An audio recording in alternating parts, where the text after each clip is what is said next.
बॉलीवुड के सबसे पुराने और नामी परिवार कपूर खानदान में आलिया भट्ट 11वीं दुल्हन बनकर आई हैं। रणबीर कपूर और आलिया भट्ट की शादी में पूरा कपूर परिवार एक साथ जुटा था।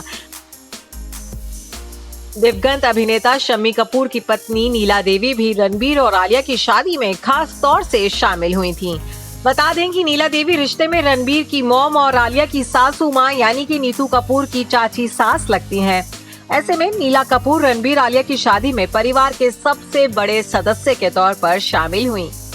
जैसे ही आलिया वेडिंग में नीला देवी पहुंची, उन्हें लेकर भी सोशल मीडिया पर चर्चा शुरू हो गई। अब इसी बीच शम्मी कपूर के बेटे आदित्य कपूर ने अपने पिता की दूसरी शादी और दूसरी मां नीला देवी को लेकर कई खुलासे किए हैं, जिसमें से सबसे दिलचस्प बात तो ये है कि जब शम्मी कपूर ने नीला देवी से दूसरी शादी की थी तो इसकी खबर उन्होंने अपने दोनों बच्चों को नहीं होने दी थी।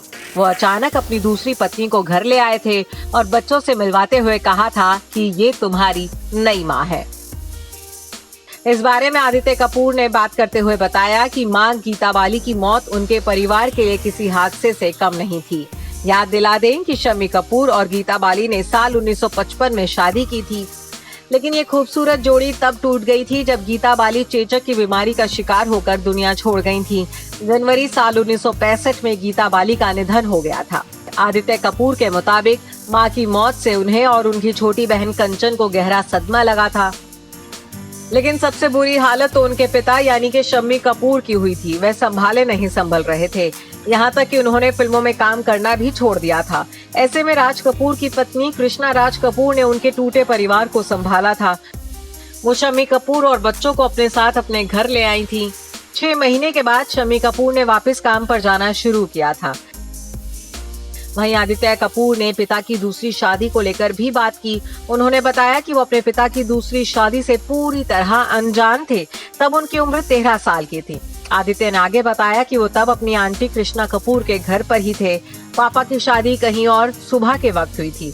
जब वो शाम को अपने पिता से मिले तो शम्मी कपूर ने नीला देवी से उनकी मुलाकात करवाते हुए कहा कि ये तुम्हारी दूसरी माँ है। जिसके बाद आदित्य ने भी अपनी माँ को गले से लगा लिया और कहा कि मुझे माँ मिल गई है, ये कमाल हो गया। आदित्य ने बताया कि उनकी माँ नीला देवी परिवार के लिए बेहद अच्छी माँ साबित हुई। उन्हें और उनकी छोटी बहन कंचन को नीला देवी ने कभी माँ की कमी महसूस नहीं होने दी थी। उनकी खातिर नीला देवी ने कभी अपनी संतान पैदा नहीं की। बता दें कि गीता बाली के निधन के 4 साल बाद परिवार वालों की जिद के चलते शम्मी कपूर ने नीला देवी से दूसरी शादी की थी। कहते हैं कि नीला देवी से शादी करने से पहले शम्मी कपूर ने उनके सामने शर्त रखी थी कि वो कभी अपनी संतान को जन्म नहीं देंगी। आदित्य और कंचन की मां बनकर उनकी परवरिश करेंगी और नीला देवी ने ऐसा ही किया था। Bureau report E24।